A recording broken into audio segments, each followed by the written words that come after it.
Oi, pessoal, eu sou a Gabi, eu tô aqui com a Ana e com a Duda, nossa equipe completa do Anti-Chicanes. Dessa vez a gente vai entrevistar nada mais, nada menos que Gabriel Casagrande, ganhador aí da Stock, do maior campeonato, né, do automobilismo brasileiro atual. Não é pouca coisa, então espero que vocês gostem bastante da entrevista de hoje. Vou passar esse espaço para ele se apresentar rapidinho, mas sem dar muito spoiler, tá? Porque a gente vai te perguntar muita coisa, então não precisa se prolongar.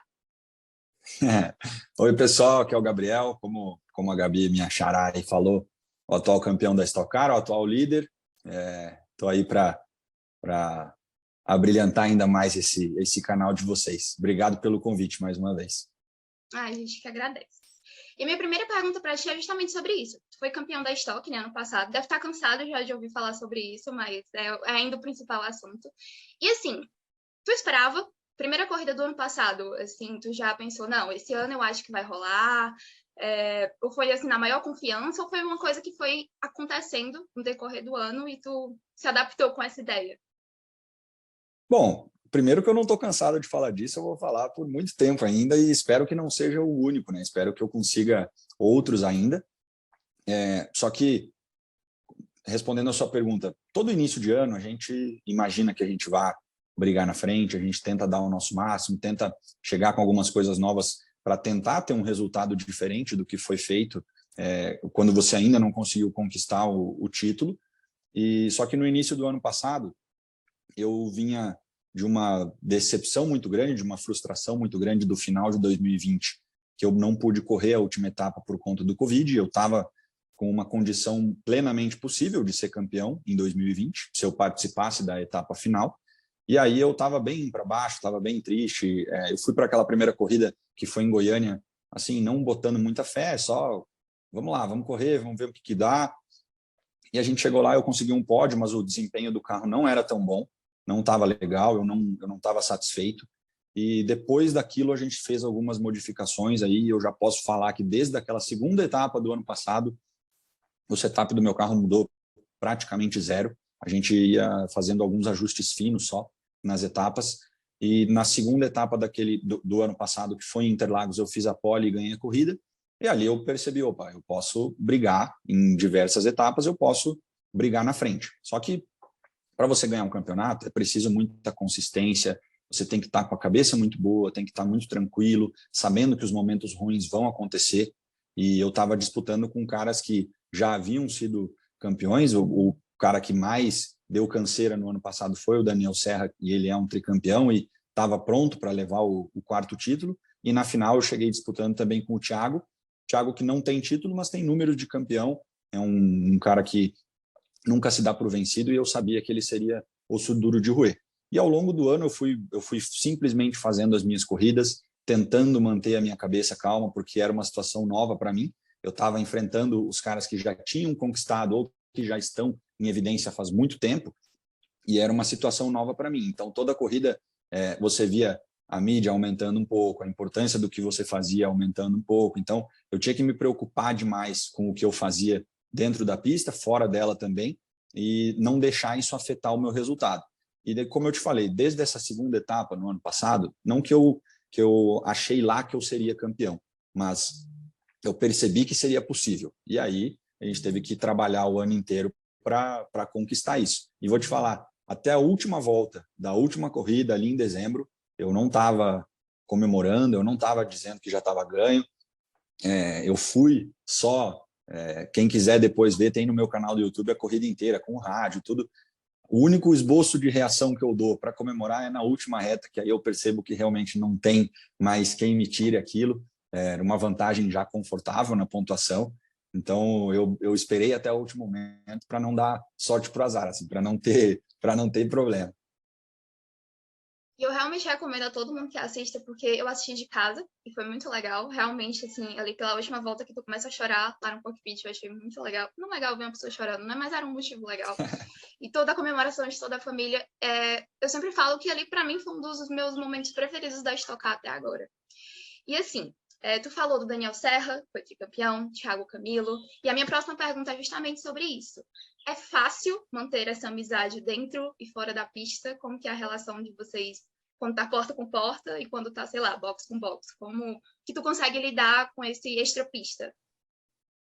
Bom, eu tenho alguns amigos ali que são muito amigos. Quem me acompanha sabe da minha relação com o César, por exemplo.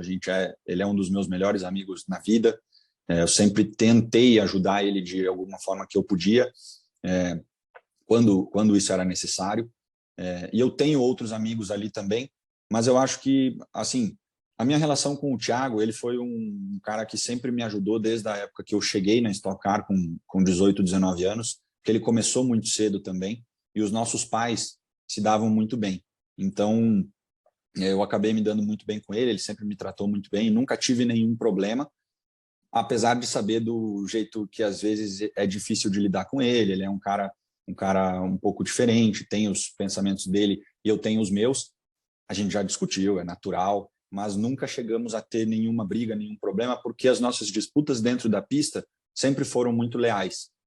Apesar da gente estar sempre brigando pelas posições da frente, sempre brigando por pontos que são muito importantes, a gente sempre se tratou ali dentro da pista com muita lealdade, sabendo que os dois têm uma imagem a zelar. E aí eu puxo para o Daniel também. O Daniel, ele é um cara muito frio. Eu não sei se ele considera que ele tem algum amigo ali dentro da Stock Car, mas sempre foi muito sossegado comigo. Porém, nós não somos amigos, não somos próximos, não conversamos fora de fim de semana de corrida, e no final de semana de corrida, bem pouco. Mas também é outro cara que eu nunca passei do ponto com ele, ele também nunca passou comigo. Então, eu mantenho essa relação muito amigável com todos que eu posso ali dentro, porque eu sei que, às vezes, o meu resultado vai depender da ação de outro piloto também.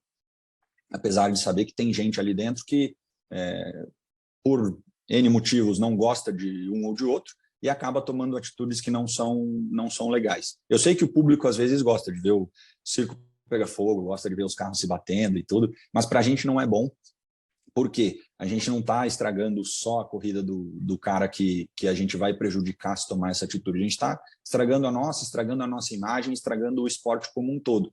Então, eu tento manter essa relação amigável, mas quando a gente veste o capacete, o amigo acaba sendo um adversário.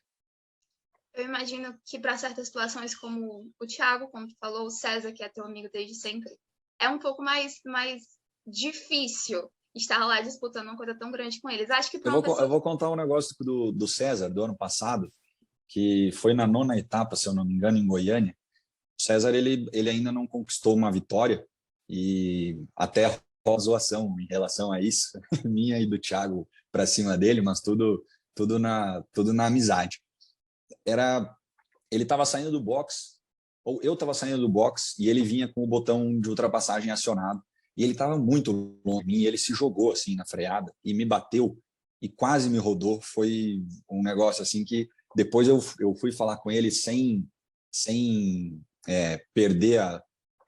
deixar os nervos ficarem à flor da pele, mas eu fui meio que criticar ele.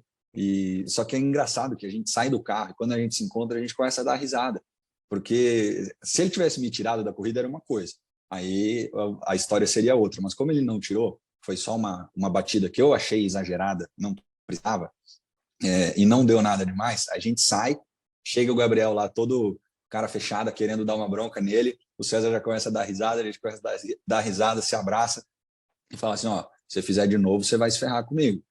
Vou deixar passar dessa vez. Mas é assim a relação. Às vezes acontece, você não tem como... Obviamente tem como evitar, mas quando você está ali dentro, cabeça quente, a tomada de decisões tem que ser muito rápida. Então, a gente acaba fazendo algumas coisas que pode chatear quem tá no outro carro, mas sabendo que não foi nada de errado, a amizade segue do mesmo jeito. Jamais imaginei que fosse esse nível, porque acho que tudo que acontece dentro da pista a gente tem que deixar um pouquinho de lado, né, para manter a amizade em dias.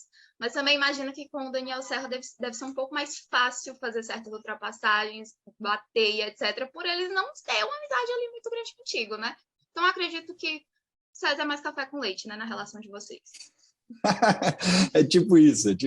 Não, mas não é fácil com ninguém, né? Você está lidando com outro ser humano, outra vida que está dentro de um outro carro, você não pode colocar ninguém em risco, além da sua própria, que você tem que cuidar. Acaba que você sempre está tentando dar o seu máximo ali. Claro que tem pilotos que você já sabe, ó, esse aqui eu não posso tentar tal coisa porque ele é meio difícil, ele é um cara que, se deixar, ele vai deixar bater. Então, tem caras que são assim. Eu imagino. Não deve ser, assim, tão fácil quanto parece. Sim. Bom, Gabriel, a minha próxima pergunta é a gente voltar um pouquinho para o passado, conhecer um pouco sobre a sua história, como que você chegou até aqui. Então, a gente viu que um dos pontos seus no automobilismo foi na Fórmula Renault.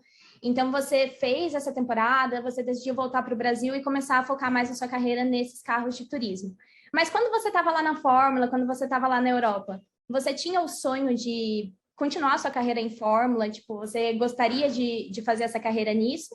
Ou você sempre tentou deixar as oportunidades mais abertas? Tipo, não, eu quero estar no automobilismo, então eu vou agarrar o que foi interessante para mim. Bom, é um assunto muito interessante isso aí. Até vou falar de coisas que eu não falo normalmente. Aquele ano que eu passei lá, que foi em 2012, já faz 10 anos, é muita coisa já. Foi um ano muito difícil psicologicamente para mim. Eu fui um menino que eu sempre fui muito super protegido pelos meus pais. Eu nunca podia sair muito de casa, eu nunca morei longe deles até esse ano que eu tive que ir para lá.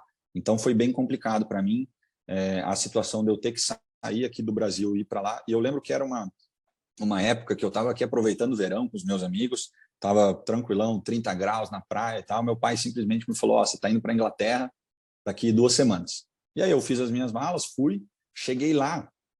Foi eu e um amigo dele mais velho, que já me acompanhava na época do kart, que acompanha a gente até hoje. Ele era um pouco mais velho, então a vibe não era não combinava tanto assim nas vontades de fazer as coisas e tudo mais, mas sempre foi uma pessoa que esteve comigo. E eu fui para lá, a gente passou acho que uns 2 dias lá, arrumando as coisas, e tudo fechou, os aeroportos fecharam, pista não podia ir porque estava tudo congelado, que deu a maior nevasca dos últimos 30 anos lá. Então, eu via todo mundo aqui se divertindo, aproveitando a vida, e eu fui para lá, ia fazer 17 anos, sem poder fazer nada, trancado dentro de um sobrado, que era onde a gente morava.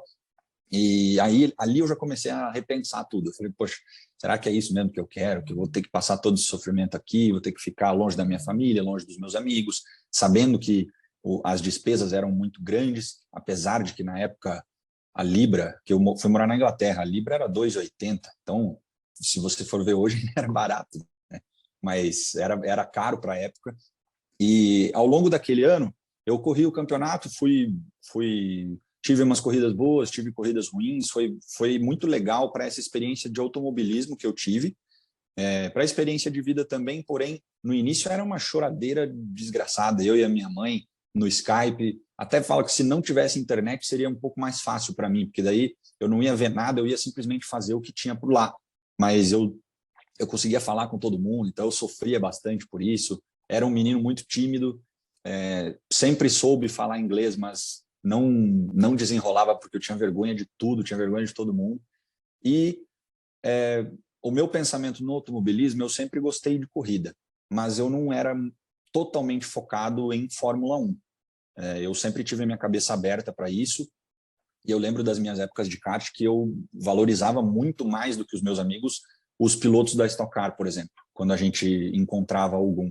Eu sempre gostei de corrida de carro de turismo, não somente da Stock Car, mas no Brasil a Stock Car é a maior que tem, mas todo tipo de campeonato de carro de turismo no mundo, até a NASCAR, eu sou muito fã da NASCAR, sempre falo que eu tenho muita vontade de ir para lá e tudo mais. Então a Fórmula 1 nunca foi assim o meu único sonho. Claro que quando você está no kart e se você tiver as oportunidades, é legal ir tentando, porque a categoria mais glamurosa, é a que mais bem paga, é o que todo mundo quer ver, então seria legal estar lá. Mas eu não sofri por não ter trilhado esse caminho, e quando eu voltei para cá, eu fiquei só 1 ano lá, a conversa com meu pai foi a seguinte: eu sabia quanto tinha gastado para estar lá, sabia que era uma quantia bem elevada, e aí eu não tinha arrumado nenhum patrocínio para o ano seguinte, nem nada, e eu falei assim, bom, se a gente não arrumar nada, e a gente quiser chegar até a Fórmula 1, porque eu estava na Fórmula Renault, eu ainda tinha que fazer Fórmula 3, GP2 ou World Series, para depois tentar alguma coisa em Fórmula 1, isso aí ia mais uns 4, 5 anos no mínimo,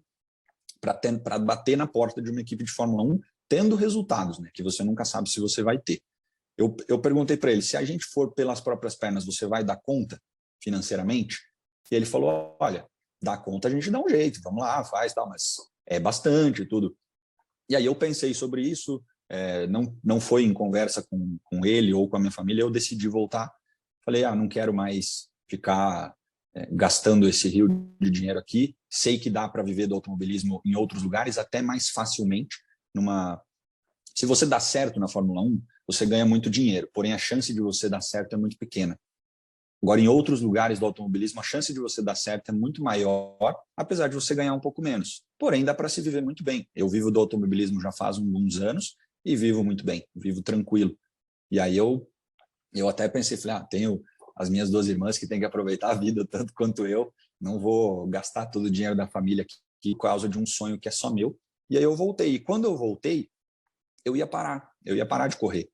Eu ia simplesmente estudar, trabalhar, ia seguir outro caminho. Só que aí o meu pai, que no início da minha carreira no kart não queria tanto, ele passou a gostar, acho que mais do que eu naquela época. Então ele não me deixou parar, ele quis que eu continuasse, a gente procurou outra categoria para correr, e aqui no Brasil estava se lançando o Brasileiro de Turismo, que virou Stock Light, e aí eu fiz aquele ano já, eu fui vice-campeão, o Fraga foi o campeão, e a gente já subiu para Stock Car no ano seguinte. Então, o ano de Fórmula Renault foi muito importante para mim, para o automobilismo. Eu corri com caras que hoje estão na Fórmula 1 e com caras que já passaram por lá e estão em outras categorias. Conheci pistas que eu não imaginava correr quando eu era criancinha, e conheci o mundo de uma forma diferente. Então, eu tive um caminho trilhado que hoje que me levou para onde eu estou hoje, que eu sou muito feliz. Tem muita gente que pode falar que não foi a decisão correta que eu tomei e tudo, mas eu sou muito realizado pelo que eu fiz e aonde eu estou. Não, e assim, deu mega certo, né? Porque você é o campeão da Stock Car e tá traçando uma carreira incrível aqui no Brasil. E é muito interessante, a gente vai conversando com vocês que já foram para fora, voltaram. E a gente tinha uma impressão, assim, antes, quando a gente só acompanhava mesmo as corridas, de que era tudo muito glamuroso, né? De quando, eu consegui uma oportunidade na Europa, então, eu vou para lá, com certeza, não tem dúvidas disso. E a gente imaginava que era tudo às mil maravilhas, porque você está na Europa, né? Então, tipo, a gente aqui de fora sempre imaginou. E cada vez mais conversando com vocês, vendo essas dificuldades, assim, que vocês passam, de ficar longe da família, e de inúmeras coisas que acontecem, é realmente bem legal para a gente conhecer esse lado mais pessoal. Mas com certeza foi uma decisão correta, porque hoje em dia você está traçando uma carreira muito legal aqui no Brasil, né? E com certeza mais para frente você vai querer ir para fora também, como você comentou na NASCAR.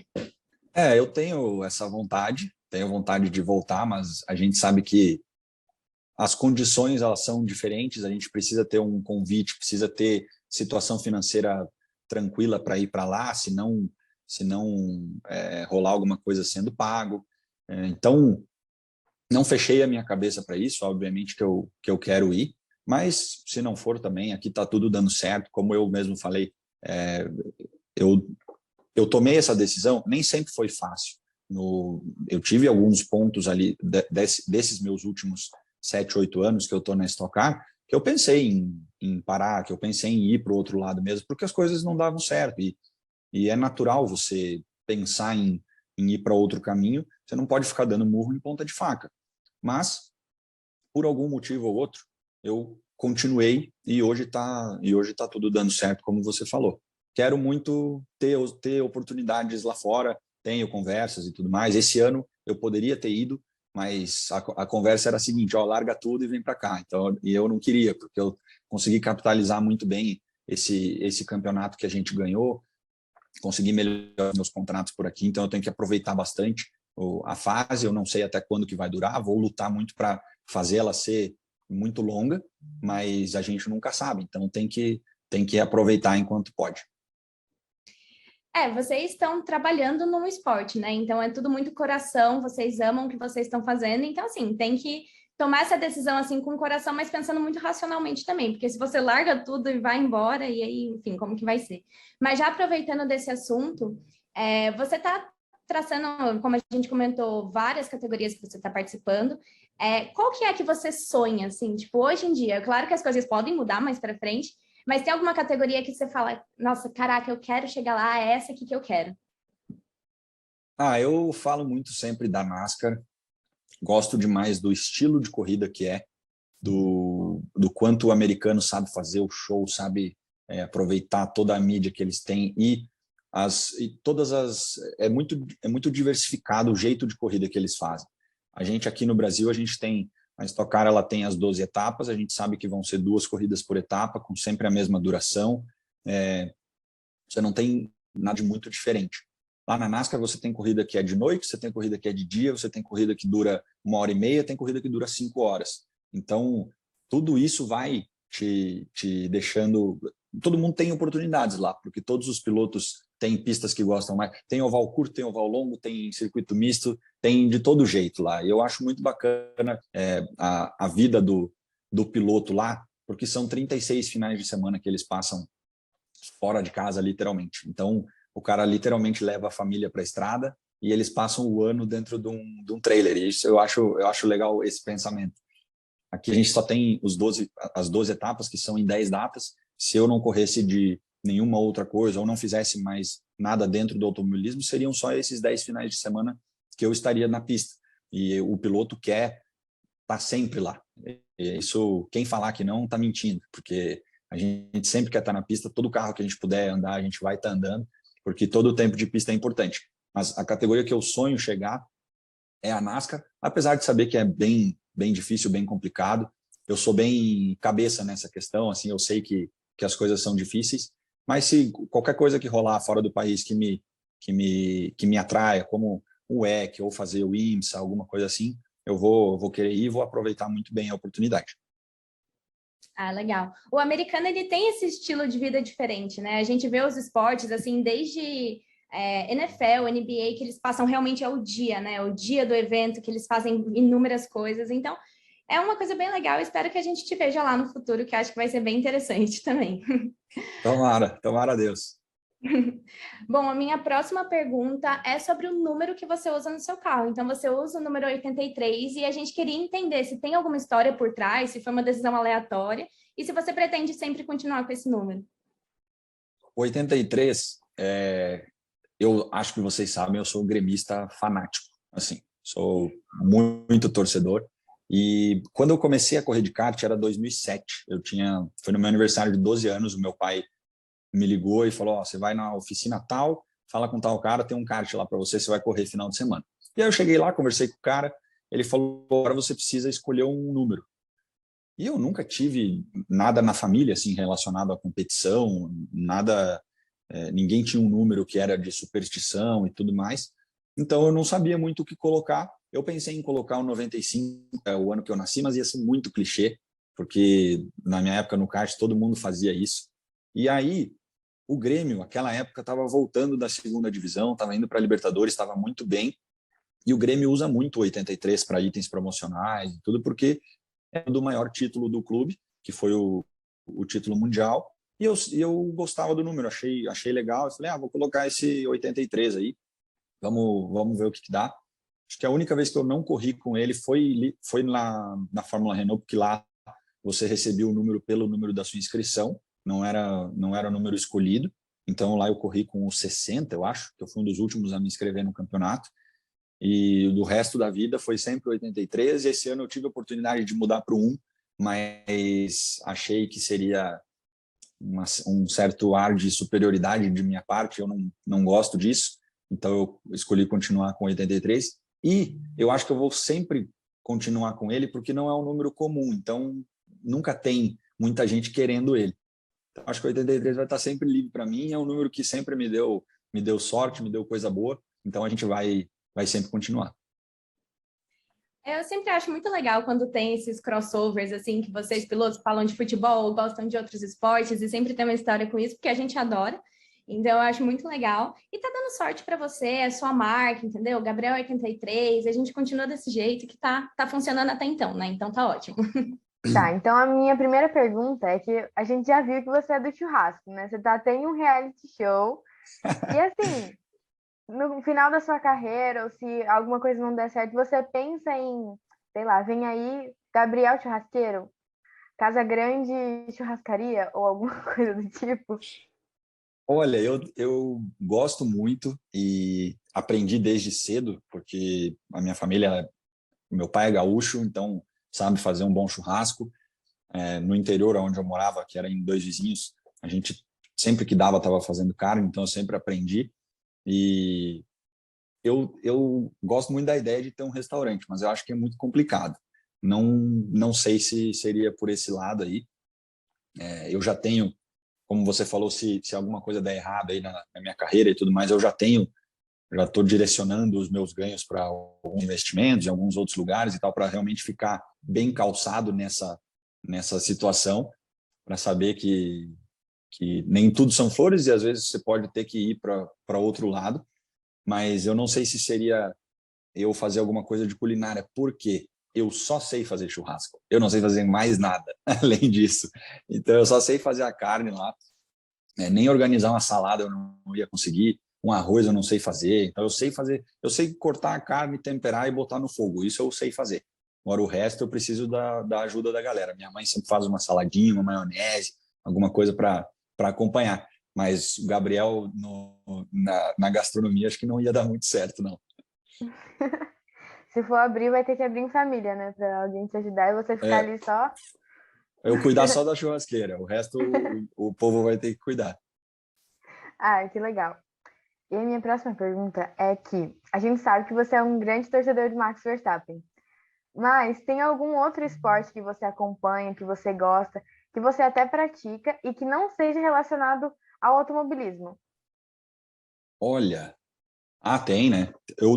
Virou uma febre aí nos últimos meses o beach tênis. E eu tenho usado bastante o beach tênis para fazer, por conta da minha preparação física. Eu acho que tem me ajudado bastante. É um esporte na areia, de muita explosão, é muito legal. E não é um esporte que é tão famoso ainda, tipo um futebol da vida, um basquete, alguma coisa assim, mas é um esporte que me prendeu de uma maneira assim meio inexplicável. Eu relutei para entrar, meus amigos me chamavam, fazia muito tempo já para começar a praticar, para ir assistir os jogos e tudo mais. E quando eu comecei, eu não consegui mais parar. E eu percebi no beach tênis, nos campeonatos, que existem os campeonatos de final de semana, um clima muito parecido com o que eu sentia no kart, que era uma competição, é claro, porém você tem ali, você está entre amigos e você tem as famílias do lado, torcendo, apoiando. Aí, às vezes, uma mãe xinga a mãe do outro e começam a brigar, é uma coisa doida. E fica um clima muito, muito parecido, que eu sinto falta, porque hoje é o meu trabalho, então a gente não pode levar muito na brincadeira a corrida, mas no beach tênis eu vou para me divertir. Então, quando eu participo de campeonato de final de semana, que agora esse ano eu vou estar mais tranquilo e vou poder voltar a fazer, é um clima muito gostoso, eu acho legal. Já adianto que eu não sou bom, não chego em final, não disputo, mas eu estou lá, aproveitando, torcendo para os meus amigos, jogando e passando meu fiasco quando eu tenho que entrar na quadra, mas está tudo certo. É um esporte que eu estou acompanhando mais,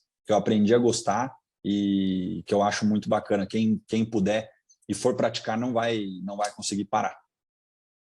Ah, que bacana. E é um esporte não muito comum, né? Que nem você falou. Então, Pois vamos é. torcer para você, mas assim, você já adiantou. Não, então... mas não precisa. Torce mais na corrida que já tá bom, tá? No beach tênis não é até bom que eu fique um pouco melhor nisso, porque senão eu vou querer me dedicar mais e começar a viajar para jogar e tudo, daí não vai ser legal. Eu quero só ficar na brincadeira igual tá hoje em dia. Não precisa botar energia nisso aí, não. Ah, mas muito legal saber disso. E é um esporte que você justamente junta o bom, né, com o agradável ali.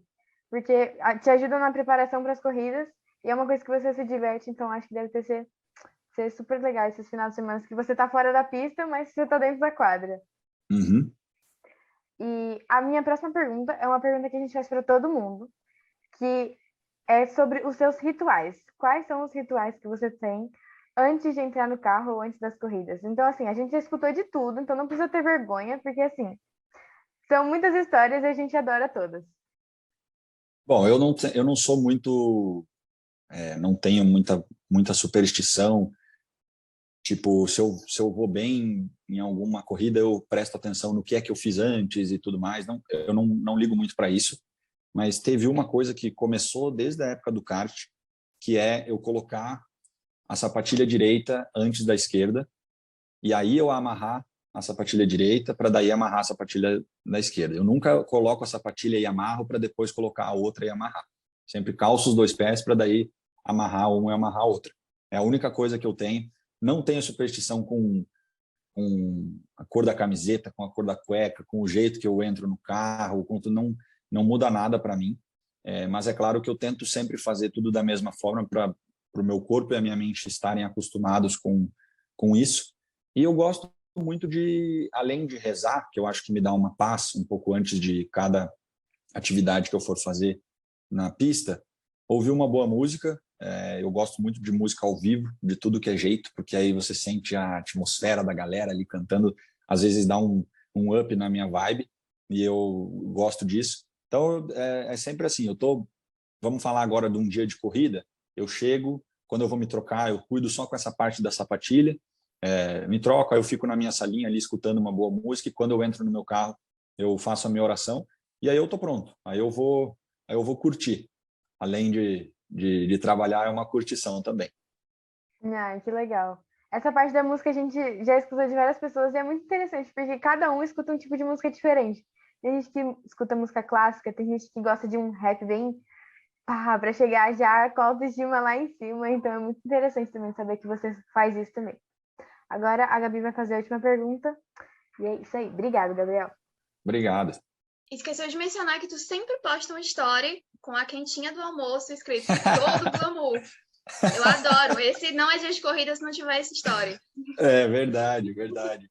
E é sempre a mesma comida, você já percebeu? Sempre Os tem caras mandam farofa. frango com ovo, que eu tiro o ovo, porque eu não gosto de comer o ovo. Aí vem o arroz, feijão e a farofa. É isso que tem. A minha última pergunta para ti, assim, a gente faz essa pergunta para todo mundo também, acredito que a gente já saiba até a tua resposta, que é qual é o teu momento preferido no automobilismo? A gente sabe que essa pergunta é ampla, sua carreira é gigantesca, você já passou por muita coisa, a gente imagina qual seja a maior de todas, né? Mas agora o espaço é seu. Não tem como a minha resposta ser diferente, né, do que está aqui, né, da data que está aqui atrás do braço. Foi o melhor dia da minha vida até hoje. Eu espero que eu tenha outros que superem isso, mas o sentimento de vencer o campeonato nacional pela primeira vez, eu acho que é difícil de bater. E também, hoje eu entendo muitas coisas que aconteceram comigo. No início da entrevista eu falei sobre o final de 2020, que foi muito melhor eu ter ganhado o campeonato em 2021 do que em 2020. É claro que a gente sempre quer tudo o mais rápido possível, mas lá não tinha público, eu não tinha ninguém junto comigo. Se fosse em 2020, talvez eu não tivesse comemorado tanto, não tivesse sido tão emocionante. E aí, nesse fim de 2021, eu pude ter os meus amigos comigo, pude ter a minha família, todo mundo foi até São Paulo, todo mundo aproveitou muito, todo mundo ficou muito emocionado. Eu fui o que menos chorou, vocês me viram chorando ali dentro do carro, mas tinha muita gente chorando do lado de fora, enquanto eu já tinha me recuperado, já estava tranquilo, só sorrisos, os meus amigos não paravam de chorar, eles estavam em um estado assim de êxtase, foi muito bacana, então foi o meu momento preferido no automobilismo. Eu tive muitas coisas boas, muitas sensações legais em todas essas pistas, todos esses carros que eu andei, todos esses anos, mas eu acho que a emoção e a realização ali vai ser difícil de bater. Eu imagino, quando eu estava escrevendo o roteiro e coloquei essa pergunta, já tendo certeza da resposta. Mas, já veio a como resposta, eu falei, né? Pois é, como eu falei, é a pergunta que a gente faz para todo mundo, às vezes a gente escuta umas coisas bem prováveis, mas o teu não tinha como não ser isso. E essas foram as perguntas que a gente separou para ti. Mais uma vez, muito obrigada pelo teu tempo, por ter disponibilizado aqui um pouquinho da tua rotina, que eu imagino que deve ser uma loucura, né? O campeão da Estocar não deve ter uma rotina muito regrada. Então, muito obrigada pelo teu tempo. E para todo mundo que está assistindo, nosso site é www.entrechicanes.com e no Instagram a gente é @entrechicanes. Gabriel, se você quiser falar alguma coisa, agora pode ficar à vontade. Só agradecer vocês aí mais uma vez pelo convite, pela oportunidade. Obrigado pelo papo, foi muito legal. Espero que tenha sido proveitoso para vocês também. E quando precisarem de algo, só me acionar, vocês já têm o contato aí. Um grande beijo. Tchau, pessoal. Até o próximo vídeo.